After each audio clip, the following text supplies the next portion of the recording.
सत्श्रीमते रामचंद्राय नमः। प्रहलाद नारद पराशर पुंडरीक व्यासाम्बरीश शुक शौनक भीष्मदाल्भ्यान् रुक्मांगदार्जुन वसिष्ठ विभीषणादीन् पुण्यानिमान् परम भागवतान् नमामि। वाञ्छाकल्पतरुभ्यश्च कृपा सिन्धुभ्य एव च पतितानां पावनेभ्यो वैष्णवेभ्यो नमो नमः। सीतानाथसमारम्भां श्रीरामानन्दार्यमध्यमाम् अस्मदाचार्यपर्यन्तां वन्दे गुरुपरम्पराम्। भक्त भक्ति भगवंत गुरु चतुर्नाम बपुए किनके पद वंदन किए नाशें विघ्न अनेक। बंदौ गुरुपद कंज कृपा सिंधु नर रूप हरि महामोहतम पुंज जासु वचन रविकर निकर। भक्त भक्ति भगवंत गुरु चतुर्नाम बपुए इनके पद वंदन किए नाशें विघ्न अनेक। श्री राम जय जय राम।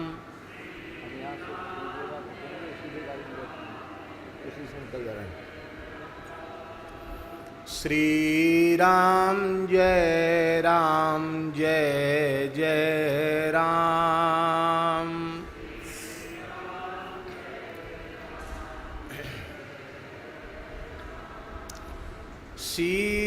सीताराम जय सीताराम।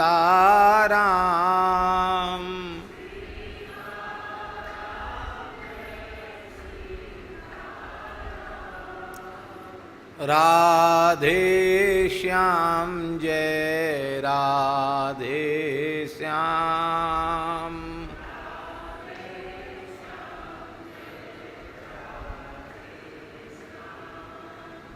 श्री राम जय जय राम।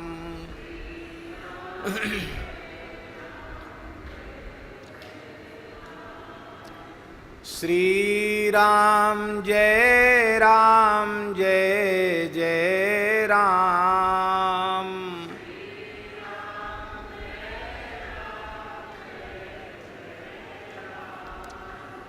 श्री राम जय जय राम।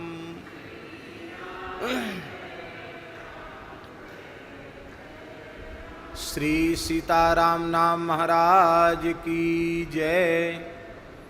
श्री सीतारामचंद्र भगवान की जय। श्री वृंदावन बिहारी लाल की जय। श्री मलुकपीठ बिहारिणी बिहारी जी महाराज की जय। श्री यमुना महारानी की जय। श्री गोपीश्वर महादेव की जय। श्री अन्नपूर्णा माता की जय।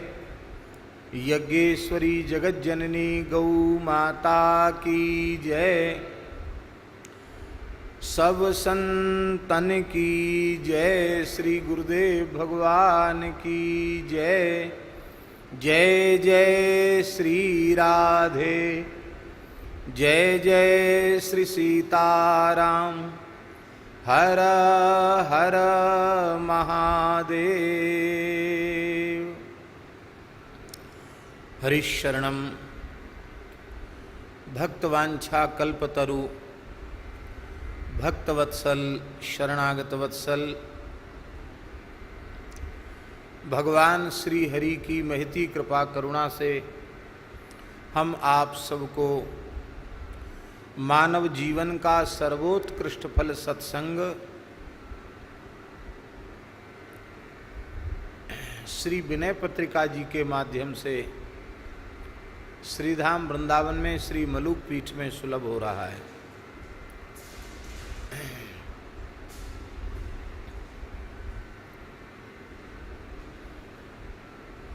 कल परम तपस्वी योगीराज ब्रह्मर्षि श्री देवराहा बाबा जी महाराज का तिरोभाव दिवस था। तो आज भारतवर्ष की ही नहीं, इस पृथ्वी की विशिष्टतम विभूति त्याग, वैराग्य, तप और तितिक्षा और निष्कामता, विशुद्ध भगवत प्रेम की साक्षात प्रतिमा, परम श्रद्धेय प्रातस्मरणीय अनंतश्री समलंकृत स्वामी श्री राम सुखदास जी महाराज की आज तिरोभाव तिथि है। ऐसे महापुरुष भगवान के संकल्प से ही धरती पर आते हैं। अपने जीवन में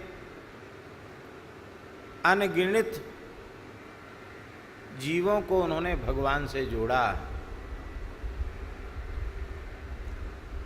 ऐसी विलक्षण वाणी सीधे हृदय पर प्रभाव करती थी। भले ही हम अपनी अपात्रता के कारण उसे लंबे समय तक धारण न कर पावें, लेकिन जब कोई व्यक्ति उनके चरणों में बैठता था तो ऐसे लगता था कि हमारे लिए ही कहा जा रहा है, और सीधे वाणी का प्रभाव अंतःकरण पर पड़ता था, हृदय पर पड़ता था।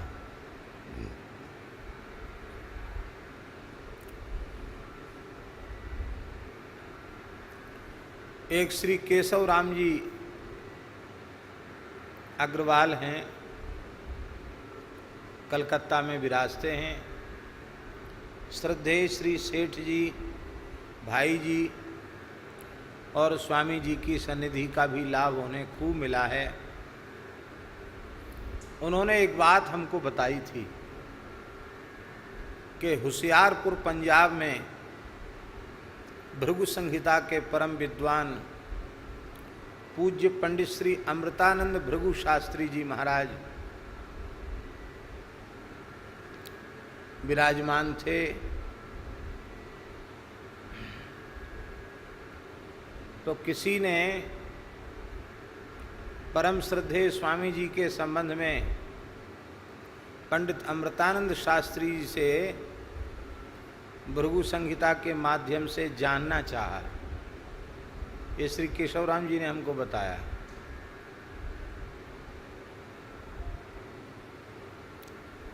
तो उन्होंने एक बड़ी विचित्र बात बताई।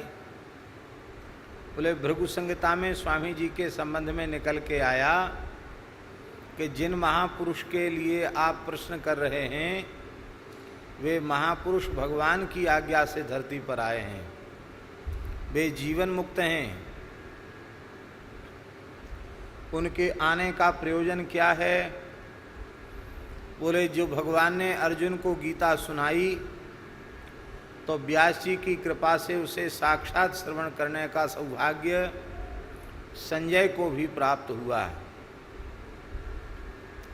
तो संजय सामान्य कोटि के भक्त नहीं थे, हैं? क्या? हाँ, बताइए। विदुर जी की सुनी आपने? हाँ, तो ये भी हो सकता है, उसमें कोई संदेह नहीं।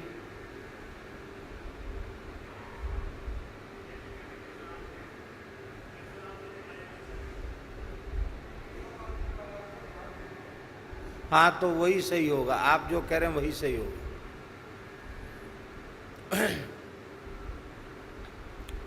महात्मा संजय ने भगवान की कृपा से गीता को सुना, और महात्मा विदुर तो भगवान के अत्यंत प्रिय थे ही। उद्धव जी को भगवान कह के गए कि हमने जो उपदेश तुम्हें दिया है वो तुम विदुर जी को जरूर सुनाना।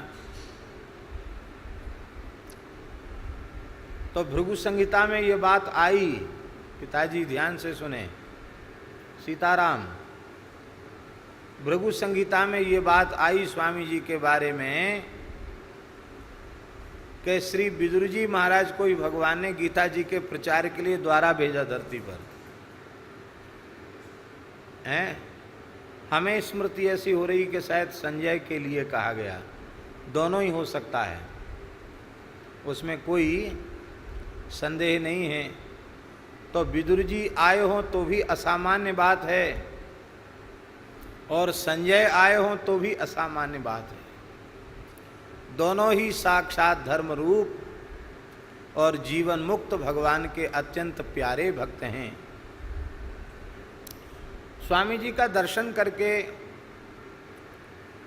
उनकी अत्यंत जो निर्मलता है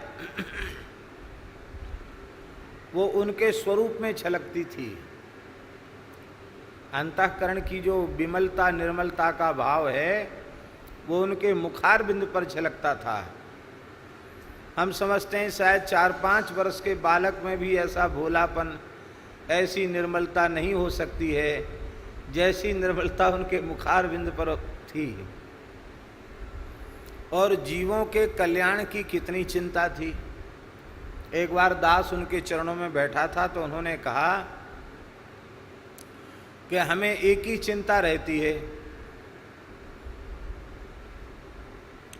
और उसी चिंता में हम रहते हैं। क्या चिंता रहती है? तो उन्होंने कहा जल्दी से जल्दी जीव का कल्याण कैसे हो, सबको भगवान जल्दी से जल्दी कैसे मिले, बस एक ही बात निरंतर हम चिंता करते रहते हैं। और इसी के संबंध में जैसे वैज्ञानिक अनुसंधान करते हैं ऐसी स्वामी जी का निरंतर अनुसंधान चलता था। हम लोग भाग्यशाली हैं, ऐसे लोकोत्तर ज्ञान भक्ति वैराग्य की साक्षात प्रतिमूर्ति, ऐसे महात्मा जो दास की दृष्टि से भगवान में और ऐसे महात्माओं में अणुमात्र भेद नहीं रह जाता, ऐसे साक्षात नारायण स्वरूप महापुरुष, ऐसे साक्षात भगवद रूप महात्मा के दर्शन का सौभाग्य हम लोगों को मिला, उनकी वाणी सुनने का सौभाग्य हम लोगों को मिला। हम इसे अपना परम सौभाग्य मानते हैं। इस दास पर उनकी कितनी कृपा थी। एक छोटी सी घटना हमारे जीवन में घटी, उसको हम सुनाते हैं।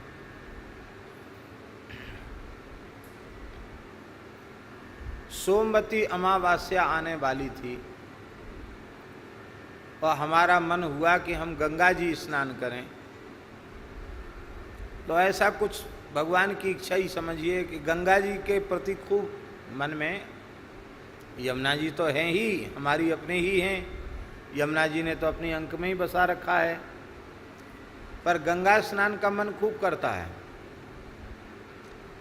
तो हमने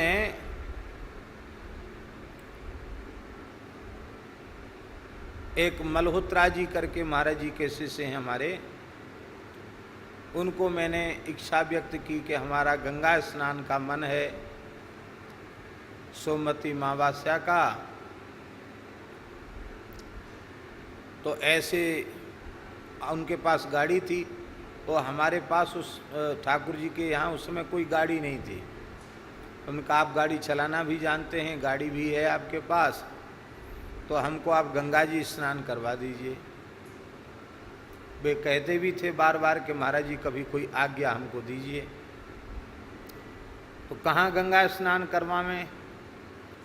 तो यहाँ राम घाट है कलकत्ती, हमने कहा यहाँ करवावें। तो फिर बोले यहाँ नहीं, ऐसा करें सुकताल में गंगा स्नान कर लें। तो सुकताल के नाम से गंगा स्नान के नाम से चले, और जैसे ही सुकताल के निकट पहुँचे कि मन बदल गया। वे बोले महाराज यहाँ तो गंगा जी की छोटी धारा है, आपको उतना संतोष नहीं होगा, हरिद्वार स्नान करें तो अच्छा होगा। हमने कहा जब हरिद्वार ही जाना है तो सीधे ऋषिकेश जाएंगे, क्योंकि परम श्रद्धेय स्वामी जी इस समय वहीं विराज रहे हैं। तो गंगा स्नान दो प्रकार से होगा। एक तो सत्संग गंगा में स्नान हो जाएगा, पूज्य स्वामी जी का दर्शन हो जाएगा, ये भी गंगा स्नान से बढ़कर है, और गंगा जी में स्नान हो जाएगा। तो सबका मन पक्का हो गया और हम लोग रात्रि को गीता भवन पहुंचे। सभी विश्राम में चले गए थे। शायद 9:30 बज रहा होगा या 10 भी बज रहा होगा, अनुमान नहीं है कितना बज रहा होगा, लेकिन 9:30 से तो ऊपर होगा। तो हम जैसे ही पहुँचे, भगवत कृपा से हमको वहाँ निवास की जगह तुरंत मिल गई। तो स्वामी जी के बारे में जानकारी की कि स्वामी जी का दर्शन कब होगा। सवेरे तो सत्संग होगा ही, 5 बजे की प्रार्थना में तो दर्शन हो ही जाएगा। और अभी कब होगा, अभी तो सो गए होंगे स्वामी जी। तब तक एक संत जो स्वामी जी के निकट रहते थे, वे सहज ही आए और उन्होंने कहा, स्वामी जी जग रहे हैं, आप चलिए।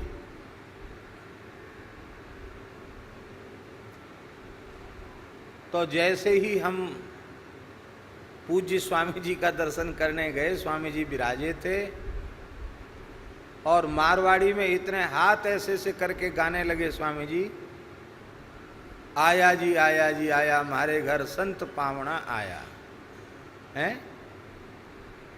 ऐसे वो उनकी जो भाव भंगिमा है वो अभी भी स्मरण में आ रही है। और उन्होंने कहा कि हम कल विचार कर रहे थे कि वो वृंदावन वाले बहुत दिन से नहीं आए, तब हमारी समझ में आया कि कल स्वामी जी ने विचार किया, इसलिए मन में गंगा स्नान का संकल्प हुआ और इसलिए ऋषिकेश पहुंचे। फिर तो उनके चरणों में निवास भी हुआ और खूब सुंदर गंगा स्नान हुआ। बड़ा स्नेह था। उनके चरणों में जब कथा हुई 3 नंबर घाट पर, 2003 की बात थी ना, 2005 ने, जी हाँ, जी होली पर हुई थी 2004 में। तो 2004 में हैं, हाँ 2005 के मार्च में हुई थी। कथा के बाद जब दास प्रस्थान करने लग गया तो स्वामी जी ने एक टीका हमको दी, एक पुस्तक में चिन्ह लगा था वो दिया। तो हमने फिर उनको वापस भी कर दिया, हमने देख करके, बोले नहीं ये अपने पास ही रखो। हमने सोचा कि स्वामी जी के स्वाध्याय की पुस्तक है और हम बड़े प्रमादी हैं, इधर उधर कहीं खो गई तो वापस कर नहीं पाएंगे। ये पता नहीं था कि वो हमको ही दे रहे हैं। तो हमने उसे देखकर उनको वापस किया और उन्होंने कुछ समय चलते चलते कहा था कि आप कुछ समय मेरे ही पास रह जाओ। लेकिन हमारा दुर्भाग्य था कि हम नहीं रह सके और वह अंतिम दर्शन ही दास को प्रत्यक्ष दर्शन था। उसके बाद कितने महीने बाद, 4 महीने बाद, और स्वामी जी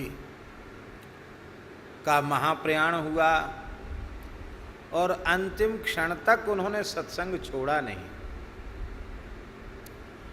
ऐसे अद्भुत भगवत स्वरूप महापुरुष के चरणों में, परम श्रद्धेय स्वामी जी के चरणों में हम बारंबार साष्टांग दंडवत प्रणाम निवेदन करते हैं। और वे तो ठाकुर जी की नित्य सन्निधि में विराजमान हैं उनसे प्रार्थना करते हैं कि जो मनवाणी क्रिया से लवार हैं, प्रमादी हैं, ऐसे हमारे जैसे जीवों पर भी वे वहाँ बैठकर ऐसा अनुग्रह करें कि उनके उपदेश का कोई एक अंश हम लोगों के जीवन में उतर पावे, भगवान के चरणों में हम लोगों को प्रेम हो जाए।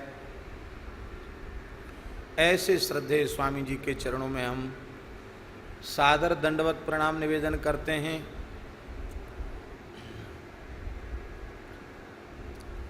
दो पुस्तकें श्री अशोक जी लाए हैं मानव मात्र के कल्याण के लिए।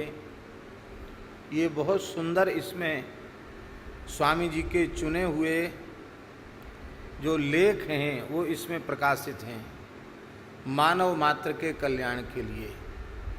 अत्यंत अत्यंत उपयोगी पुस्तक है। और साधक संजीवनी लिखने के बाद भी ये गीता प्रबोधिनी टीका श्रीमद् भगवद गीता जी के ऊपर उन्होंने लिखी।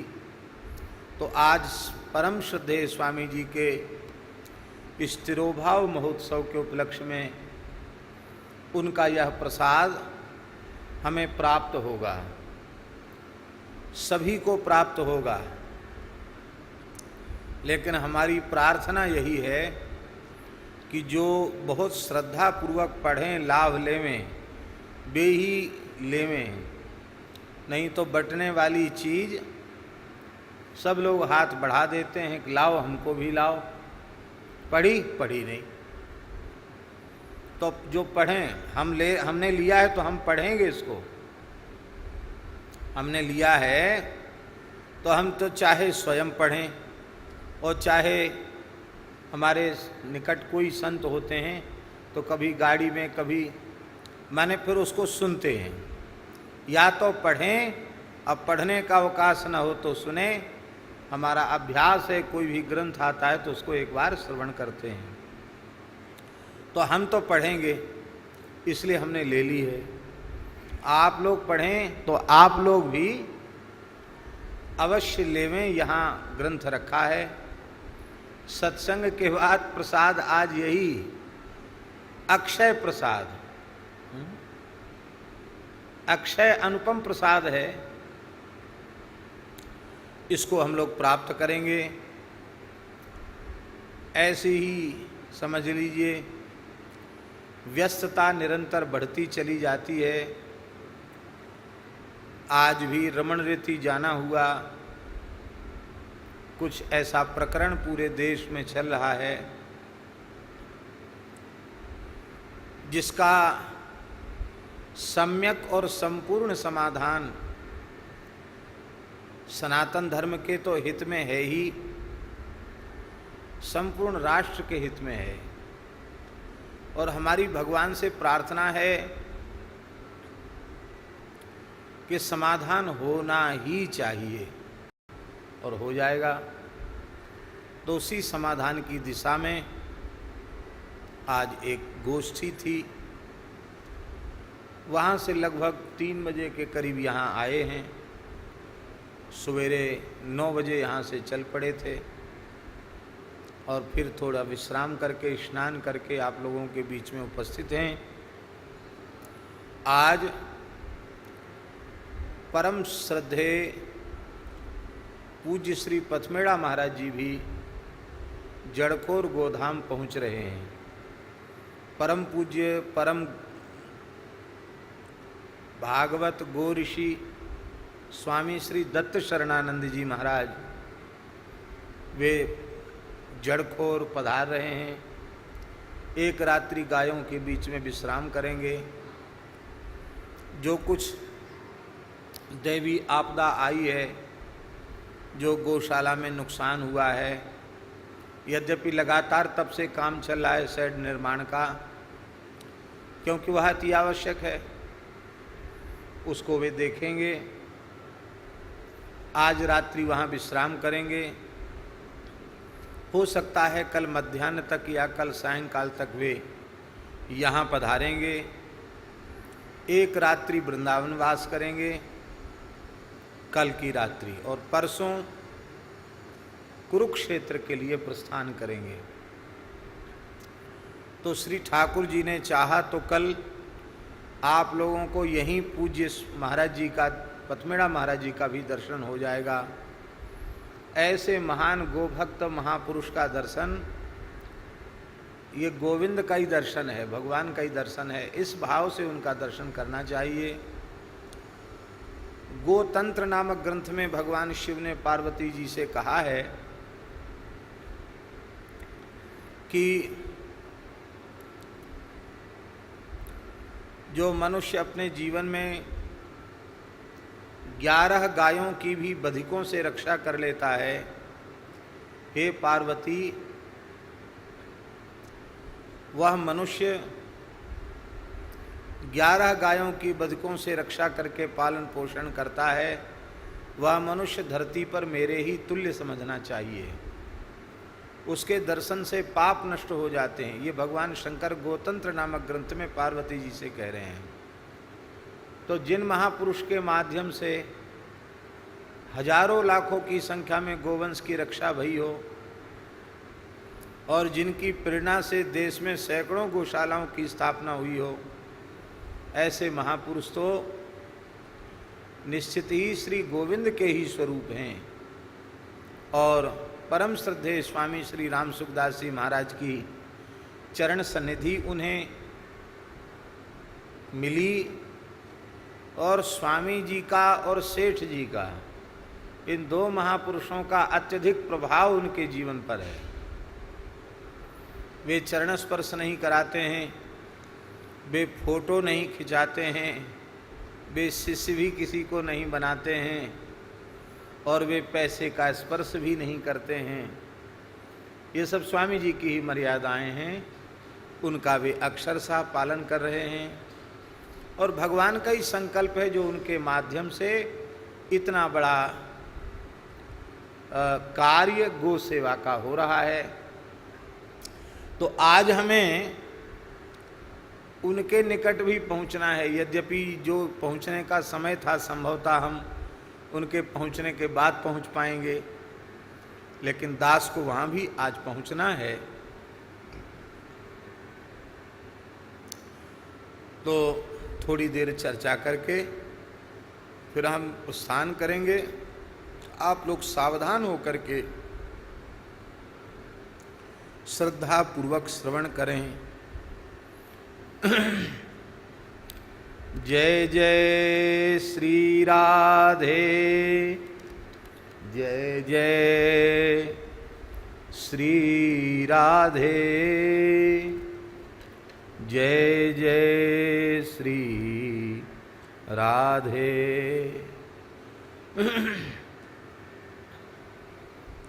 आज पद संख्या 34 है। तो पहले हम इस पद का स्मरण कर लेते हैं और फिर चर्चा करेंगे।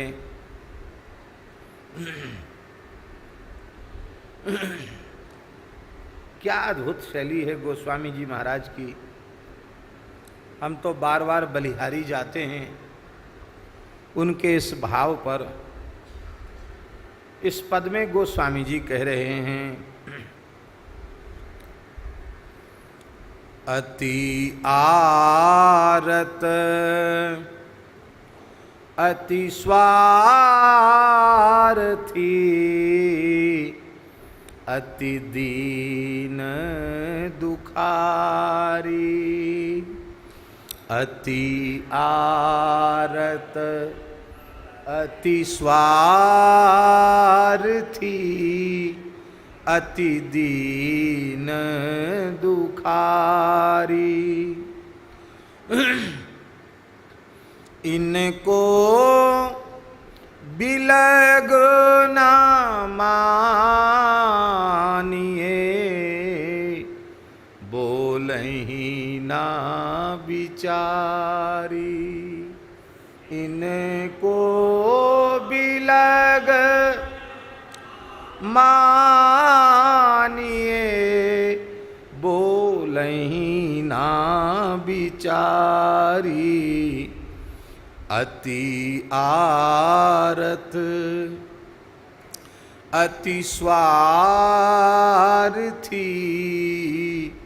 अति दीन दुखारी, अति आरत अति स्वार्थी,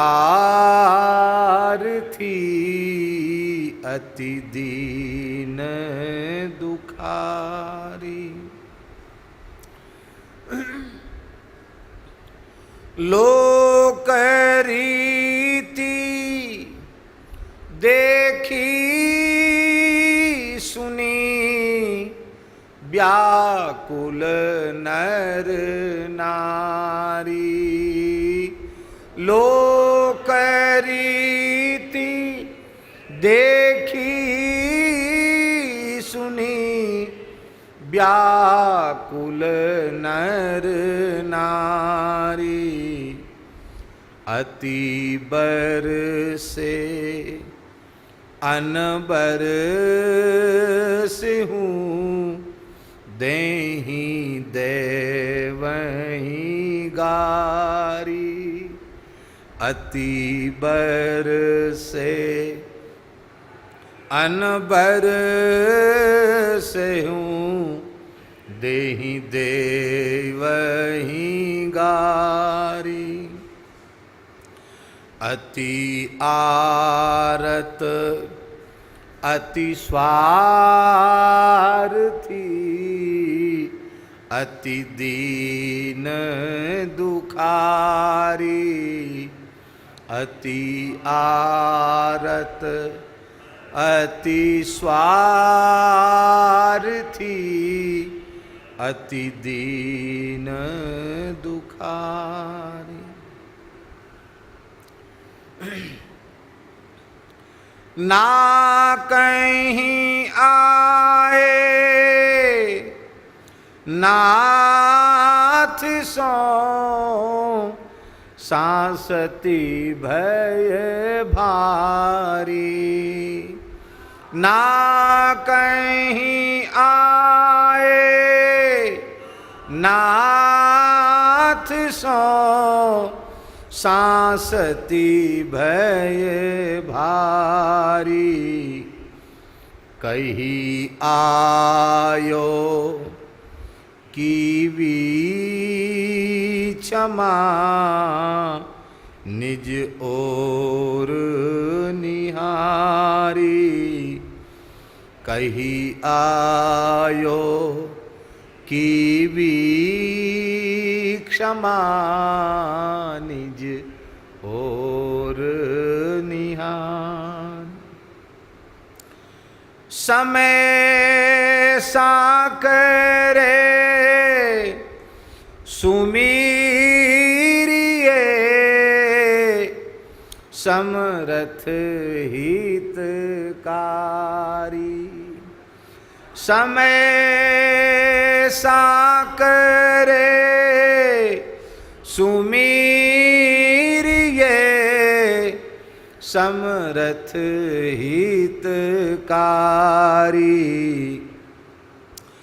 सो सब विधि ऊबर करे, अपराध विसारी। सो सब विधि ऊबर करे, अपराध विसारी।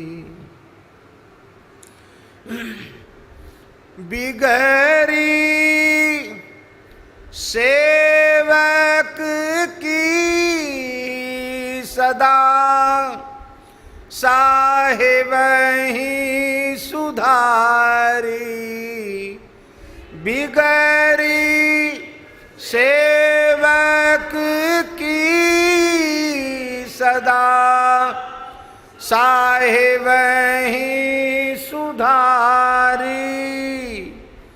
तुलसी पर तेरी कृपा कृपा निरुपाधि निरारी।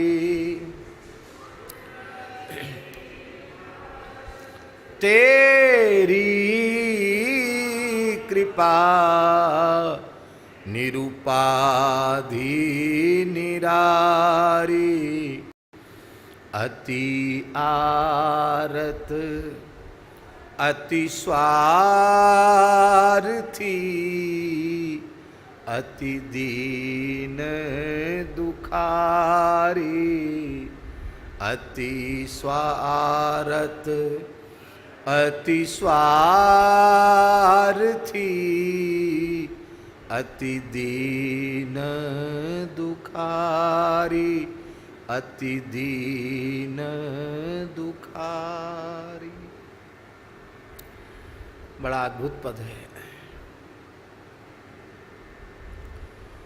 गोस्वामी तुलसीदास जी महाराज श्री हनुमान जी को प्रार्थना करते हुए, स्तुति करते हुए कह रहे हैं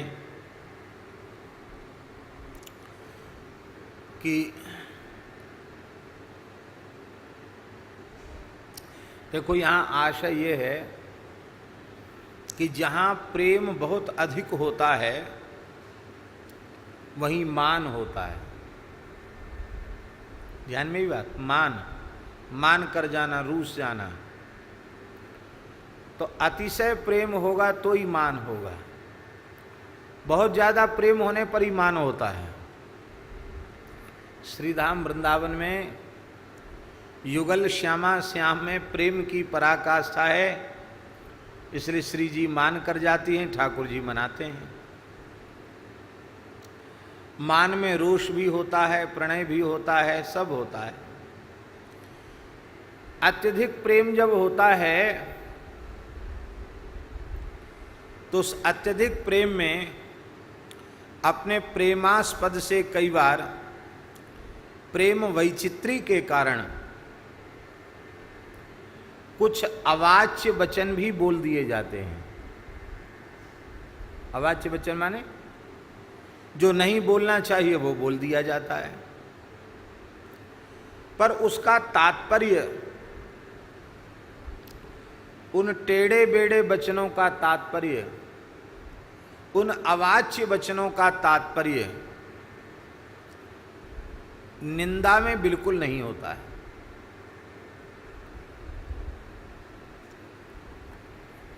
क्योंकि निंदा जो होती है ना, वह ईर्ष्या के कारण होती है। निंदा जो होती है वो द्वेष के कारण होती है, पर ईर्ष्या और द्वेष की तो गंध ही प्रेमी में नहीं होती है। फिर वो जो कुछ कह रहा है वो क्या है?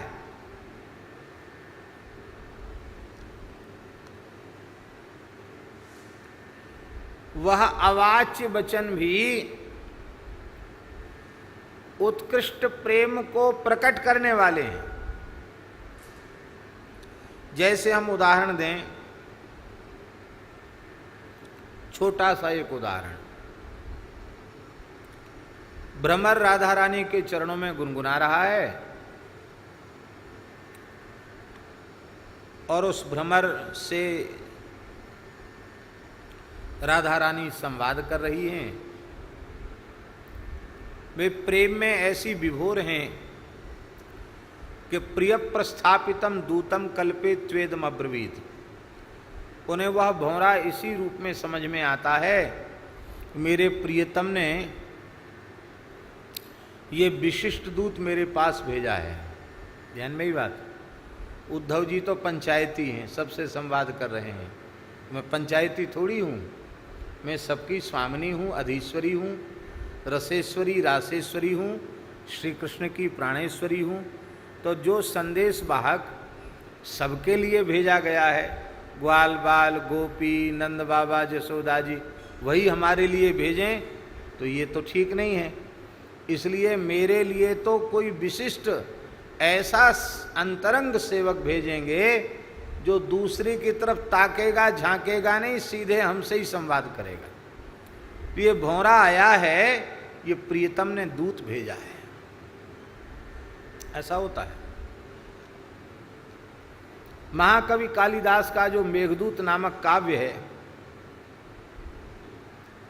उसमें शापित यक्ष अपनी प्रियतमा का चिंतन करता है, तो स्वाभाविक आषाढ़ का महीना है, पर्वत शिखर पर कैलाश के उत्तुंग शिखर से को चूमती हुई एक बादल की घटा दिखाई पड़ती है,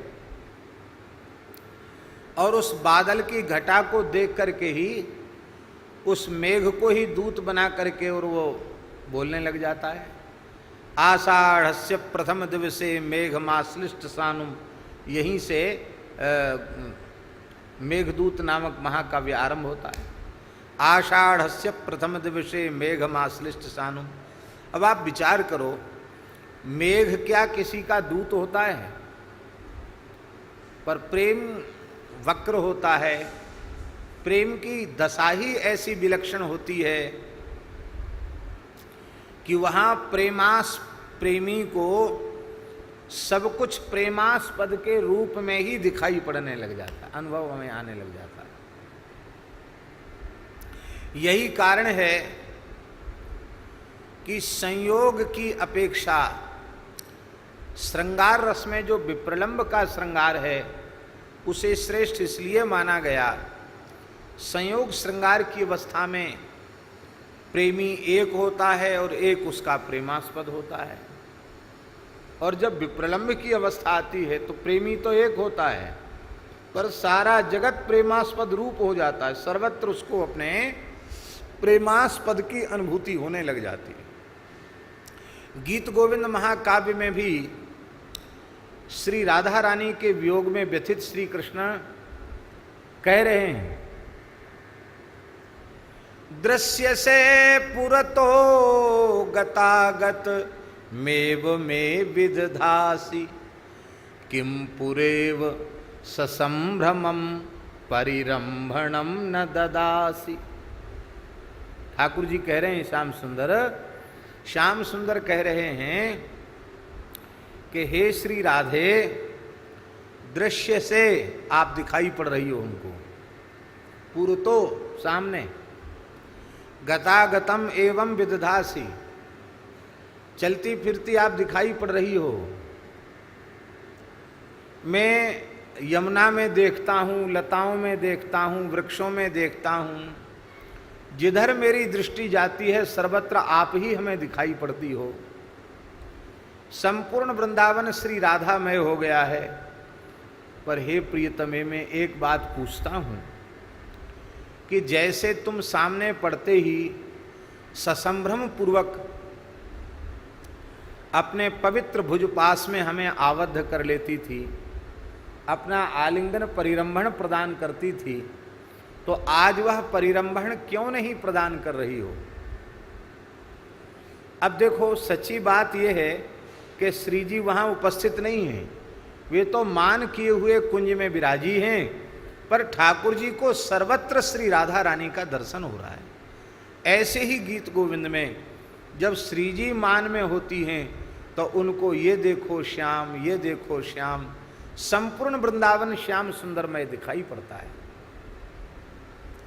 और उस समय उस अवस्था में पहुंचा हुआ प्रेमी जो कुछ कहेगा वो भले ही ऐसा लगेगा कि ये वो बात कही जा रही है जो नहीं कही जानी चाहिए थी, अवाच्य वचन, पर वह अवाच्य वचन स्तुतियों से भी लाख लाख गुने श्रेष्ठ होते हैं, क्योंकि वह प्रेम में सने हुए प्रेमी के अंतःकरण के दिव्य उद्गार है।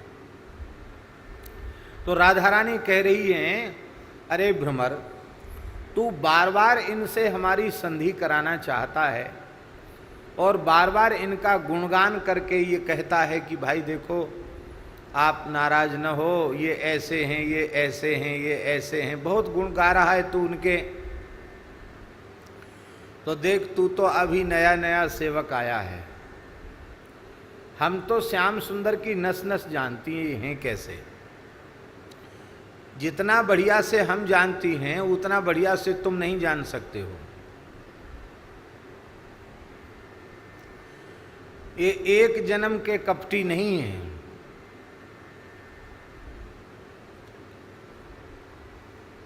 रामावतार कितने सीधे साधे सरल, सब कोई कहे राम सुठी साधु, सरल स्वभाव छुअत छल नाही। उस अवतार में इनका कपट तुमको सुनाऊं। मृगयु इव कपींद्रम विव्यधे, लुब्ध धर्मा मृगयु इव कपींद्रम विव्यधे। लुब्ध धर्मा, पवित्र सूर्य वंश में उत्पन्न होने के बाद भी, क्षत्रिय कुल में उत्पन्न होने के बाद भी क्षत्रिय जैसा काम नहीं किया इन्होंने, बहेलिये के जैसा काम किया। लुब्ध धर्मा, लुब्धक माने बहेलिया, बहेलिये के जैसा आचरण किया। बहेलिये की तरह बाली को एक बाण से मार डाला, बींध डाला। अरे भाई भाई भाई का झगड़ा था, इनका तो कोई झगड़ा था ही नहीं, इनको बीच में कूदने की जरूरत क्या थी? और झगड़ा करना था ही तो सीधे ताल ठोक कर सामने आते, बिटप ओट देखें रघुराई। और इसी बीच में उस बेचारे को धोखे से मार दिया। एक कपट इनका ये है। दूसरा,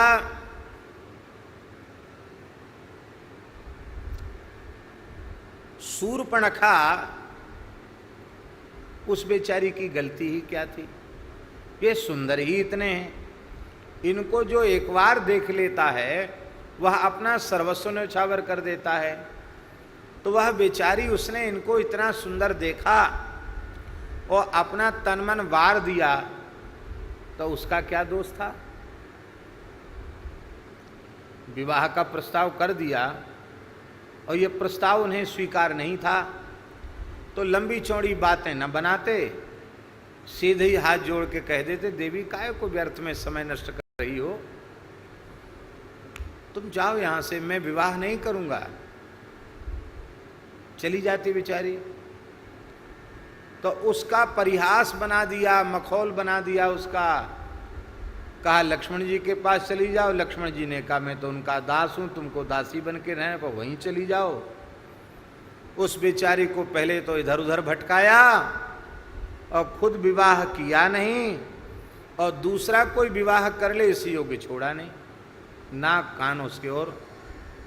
जय सिया राम। मृगयु इव कपींद्रम विव्यधे, स्त्रियमकृत विरूपाम स्त्रीजित कामयानाम। स्कंद पुराण में और पद्म पुराण में भी ये बात आई है। पद्म पुराण में विशेष रूप में ये बात आई है कि राम जी ने स्वयं ही उसके नाक कान काटे। ऐसा तो हमको एक समाधान मिला कि भागवत जी में ब्रह्म गीत में राधा रानी ने लक्ष्मण जी का स्मरण नहीं किया कि लक्ष्मण जी से नाक कान काटे, पर स्वयं ही नाक कान काटे, ये बात श्री जी कह रही है। इसका प्रमाण पद्म पुराण में मिला। पद्म पुराण में रामचरित्र में ये बात लिखी है कि राम जी ने स्वयं ही उसके नाक कान काटे।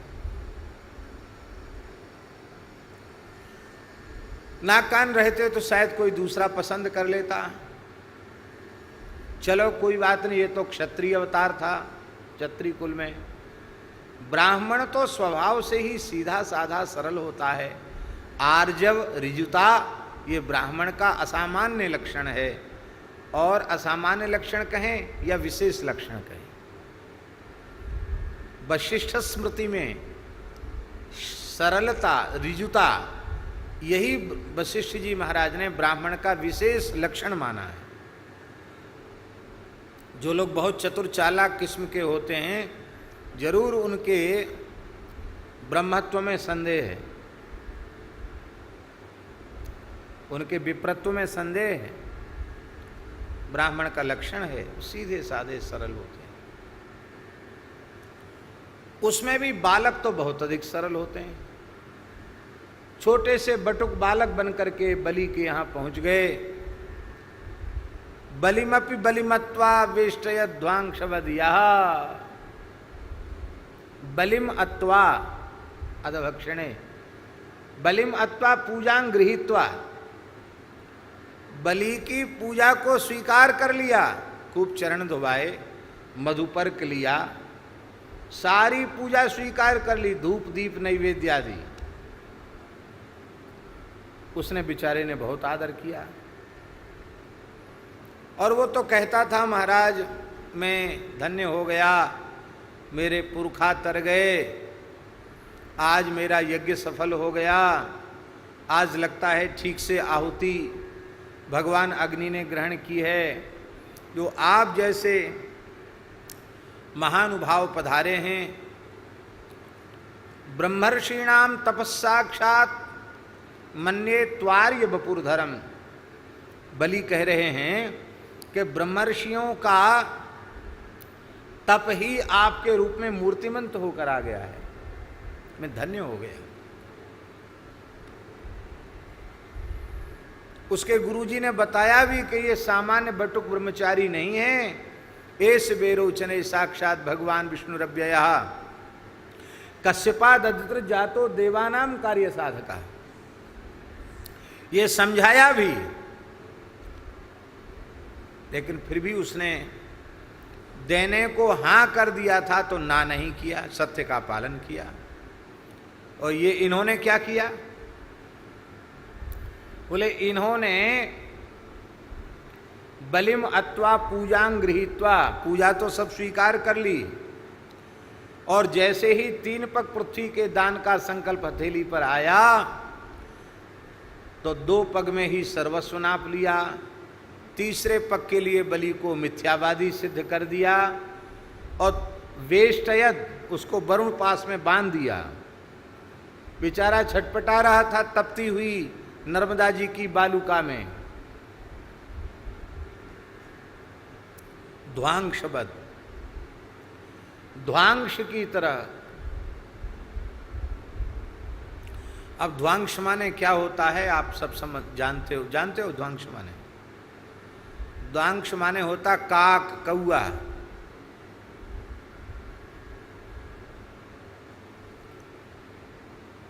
बलि भोजी कौआ जो खिलाता है, कई बार उसी के ऊपर भी टोल मार देता है। ऐसी बात कह रही है ध्वांशबद यह तत् अलम असित सख्य ही। अब ज्यादा मत कहवाओ। असित सख्य ही अलम, एक कालों की मित्रता से तो अब यहां तक मैं भर गई हूं, अब चर्चा ही मत करो, बोलो ही मत, इनकी बात अब सहन नहीं होती है। अब प्रश्न उठा कि जब ऐसी बात है, इतने छली कपटी हैं, ऐसा व्यवहार करने वाले हैं, तुम यहां तक भर गई हो, तो दिन रात उनके लिए रोती क्यों हो फिर? तो यह सुनकर के राधा रानी और अधिक व्याकुल होकर रुदन करते हुए कहती हैं, अरे भ्रमर, यही तो तू नहीं जानता है, वे चाहे जैसे हैं हमारे हैं, हमारे प्राण जी बंधन हैं, हमारे प्रियतम हैं। वे भले ही छोड़कर मुझे चले गए, पर उनका नाम रूप लीला का चिंतन ही तो हमारा प्राण है, जीवन है। हम सब कुछ त्याग सकती हैं, पर श्री कृष्ण का चिंतन नहीं छोड़ सकती, श्री कृष्ण का गुणगान नहीं छोड़ सकती, श्री कृष्ण की कथा नहीं छोड़ सकती हैं। पूज्य श्री चंद्रशेखर बाबा कहते थे कि राधा रानी ने कई कारो तो चलो गयो, पर कारी की चर्चा नहीं छोड़ी जा सके। अब इस एक पंक्ति ने सारे निंदा वचनों को स्तुति में बदल दिया। इसको कहते हैं निंदा ब्याज स्तुति।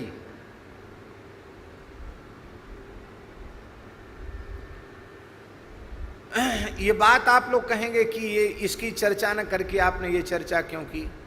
ये चर्चा हमने इसलिए की कि गोस्वामी तुलसीदास जी का हनुमान जी के प्रति इतना प्रेम है, इतना प्रेम है कि उनकी खूब स्तुति भी की, उनकी प्रशंसा भी की, उनके गुणगान भी किए, और फिर अधिक प्रेम में खरी खोटी भी सुनाई कई पदों में।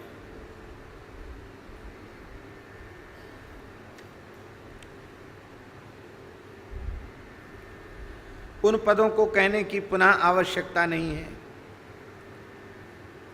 32वें संख्या के पद में तो क्या क्या नहीं कह दिया गोस्वामी जी ने।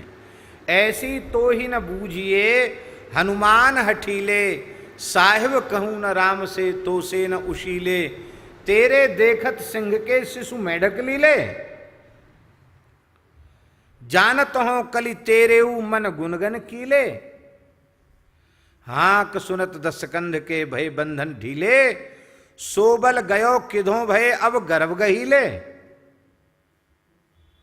वो बल कहां चला गया, अब अहंकारी हो गए हो आप। सेवक को पर्दा फटे तू साप समर्थ सीले, अधिक आपनो आपते आपनो सुनुमान सहीले, सांसत तुलसी दास की सुन सुजस तुहीले, तिहू काल तिनको भलो जे राम रंगीले। 33वें पद में भी ऐसा ही कुछ कहा।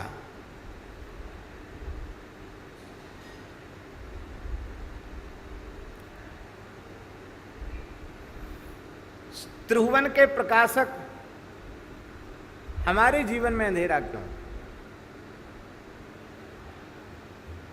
आपकी कृपा से तो चिया भी स्वर्ण मुद्राओं में चल जाते हैं, चिया चिनचिनी चिया रे, पर मैं क्यों नहीं चल पा रहा हूं? तो ये सब जो बातें हैं वो प्रणय कोप के कारण गोस्वामी जी ने कही हैं। अब प्रणय कोप के बाद फिर विनय कर रहे हैं कि हे हनुमान जी, हमने जो कुछ अटपट बात बहुत रो रो करके व्याकुल होकर के कह दी, उसमें आप बुरा नहीं मानना। इसलिए बुरा नहीं मानना कि जो अत्यंत आर्त होते हैं,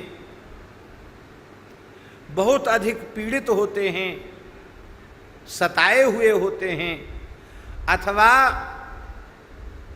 अत्यंत स्वार्थी होते हैं, अथवा अत्यंत दीनहीन होते हैं, अत्यंत दुखियारे होते हैं, ये बोले ही न बिचारी।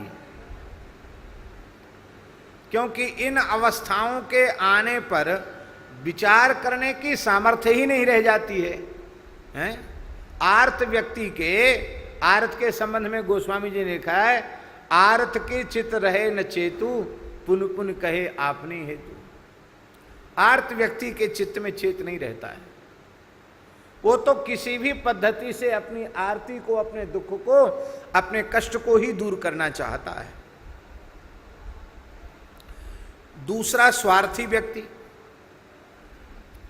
स्वार्थी व्यक्ति, उसका प्रथम लक्ष्य है स्वार्थ सिद्धि।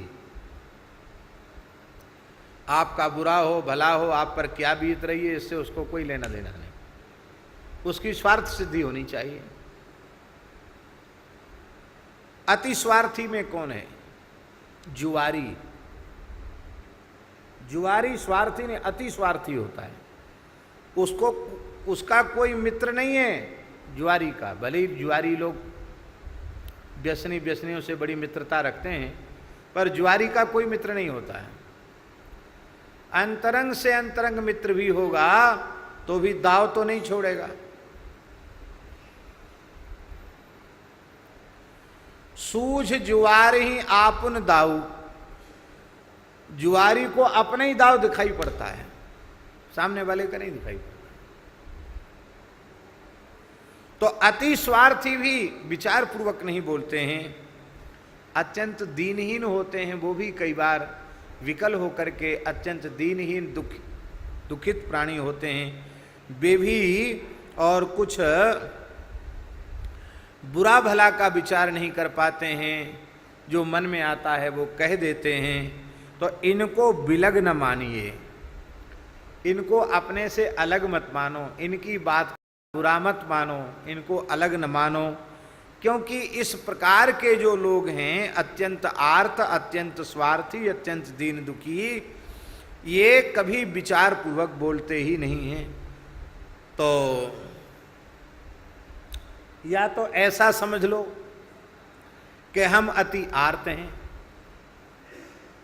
इसलिए हमने कुछ अटपट आपसे बोल दिया, आप पर आरोप प्रत्यारोप लगा दिए, आपको गर्व गहीले कह दिया, आपको अभिमान से युक्त कह दिया, अथवा ये कह दिया कि कलयुग ने क्या तुम्हारी सामर्थ्य को भी कील दिया है, अथवा हमें स्वार्थी ही मान लो, अथवा हमें दीन दुखिया समझ लो। हमने जो कुछ कहा है वो इसी कारण से ऐसा कहा है, क्योंकि हे भगवान, लोक रीति में ये बात स्पष्ट देखी सुनी जाती है कि व्याकुल नर नारी अच्छा करो तो गारी देंगे और बुरा करो तो गारी देंगे। कैसे? बोले देखो, अति बरसे अन बरसे हो, ज्यादा वर्षा हो जाए तो सब लोग गारी देंगे, अरे भगवान कितना कहर बरसा रहे हैं। कहाँ तो कहेंगे जल ही जीवन है, कहेंगे भगवान प्रलय क्यों कर रहे हैं, भगवान ने ऐसा हमारे साथ क्यों किया। और नहीं बरसे तो कहेंगे दया सागर की दया का समुद्र कहाँ सूख गया, इनको दया नहीं आ रही, एक एक बूंद पानी के लिए तरस रहे हैं। तो ज्यादा बरसो तो गारी और न बरसो तो गारी। ऐसी स्थिति संसार के सामान्य स्त्री पुरुषों में भी देखी जाती है। हे भगवान, हमारा धैर्य टूट गया था, हम भीतर से बहुत विचलित हो गए थे, इसलिए हम अपने आप को संभाल कर रख नहीं पाए हैं। बातुल भूत विवश मत वारे, ते नहीं बोलहि बचन विचारे। हम नहीं विचार कर पाए। ना कहीं आए नाथ सो सांसति भय भारी, कहीं आयो कीवी क्षमा निज ओर निहारी। इस कलयुग ने हमारी नाकों दम कर दिया था।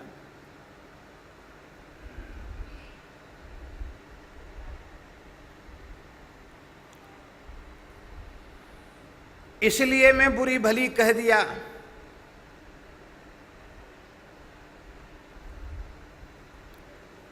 सांसति, सांसति माने संसृति, जन्म मृत्यु का चक्र का भय।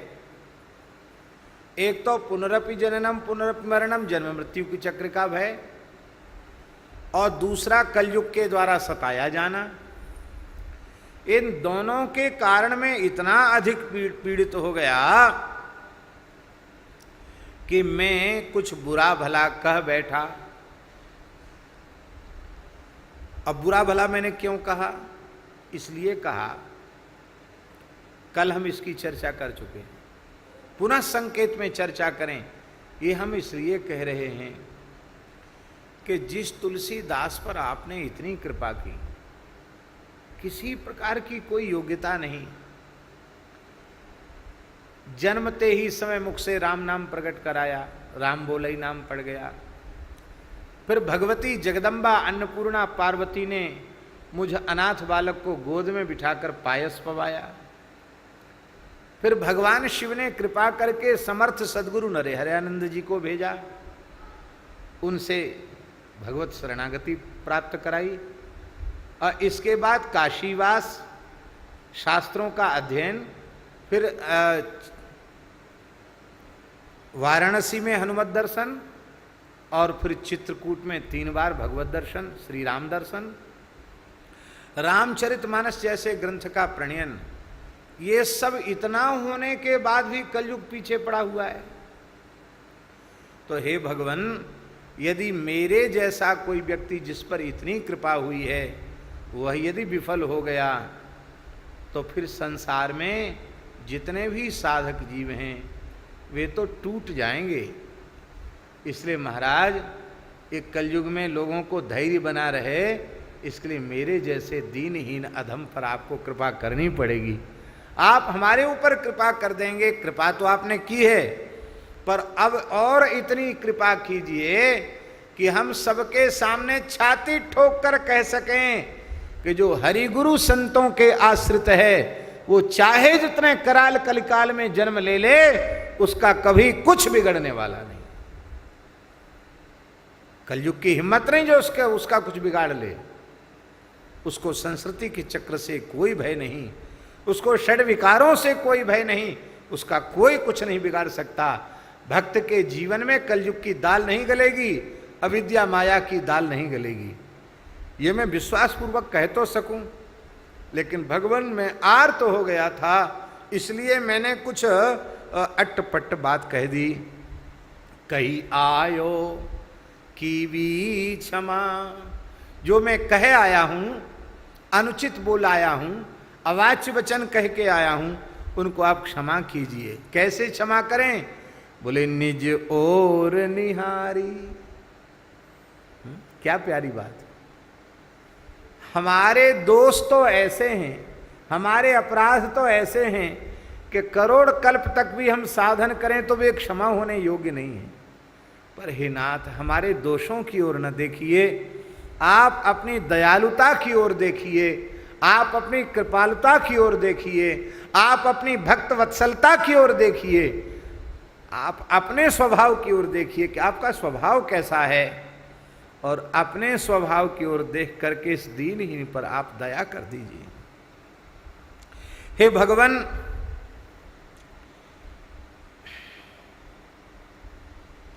यह इस बात को अच्छी प्रकार से देखा जाता है कि समय सांकरे सुमिरिए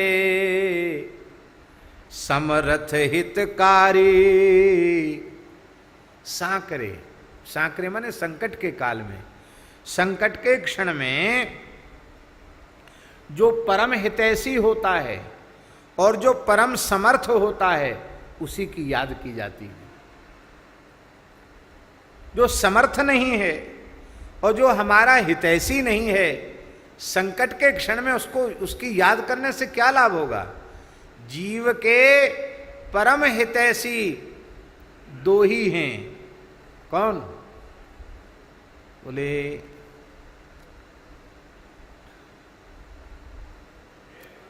हाँ, हेतु रहित जग जुग उपकारी, तुम तुम्हार सेवक असुरारी।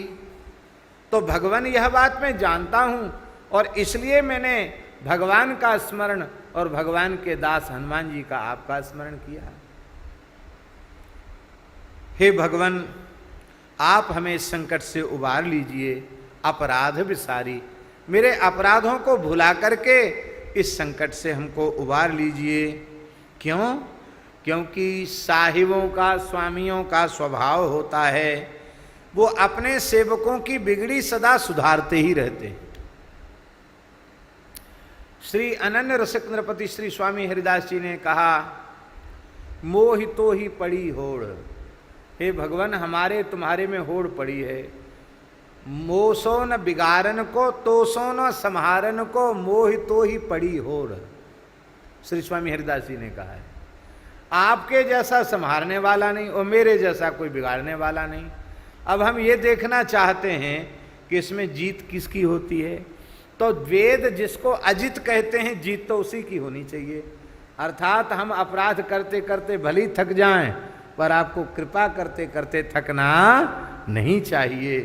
बिगड़ी सेवक की सदा साहिब ही सुधारी, तुलसी पर तेरी कृपा निरुपाध निरारी। सेवकों की भूलों को स्वामी ध्यान में नहीं देते, सुधारते रहते हैं। फिर तुलसीदास के ऊपर तो निरारी, निरारी माने निराली, रलयो रभेदा, रकार लकार में अभेद है ना, तो निरारी माने निराली। श्री तुलसीदास के ऊपर तो आपकी निराली कृपा है। यहाँ निराली कृपा में, दीनबंधु दास जी, निराली कृपा में एक विशेषण दिया है, निरुपाधि, उपाधि रहित कृपा। देखो, कृपा में उपाधि नहीं होनी चाहिए। एक बात हम बताएं, भगवान सर्वथा उपाधि रहित हैं, इसलिए भगवान के की प्राप्ति में जीव को भी उपाधि रहित ही होना पड़ता है। उपाधि रहित हुए बिना भगवान की प्राप्ति संभव नहीं है। अब उपाधि कहते किसको है? माया को ही उपाधि कहते हैं, माया को ही उपाधि कहते हैं। और माया क्या है? क्या है माया? अहम ममाभिमानोत्थै काम लोभादिभिर्मलै वीतम यदा मनः शुद्धम अदुःखम असुखम समम। कपिल भगवान कह रहे हैं, निश्चल कृपा, निष्कपट कृपा, माया रहित कृपा। कपट कोई, माया कोई कपट कहते हैं, निष्कपट कृपा, निश्चल कृपा। देखो, आज थोड़ी हड़बड़ी है हमको, नहीं तो इसको बहुत बढ़िया से हम कहना चाहते थे। सच्ची बात यह है कि निश्चल निष्कपट भगवान के चरणों में, गुरुजनों के चरणों में, संतों के चरणों में जिनका समर्पण होता है, उन्हीं को निश्चल निष्कपट निरुपाधिक और निराली कृपा प्राप्त होती है।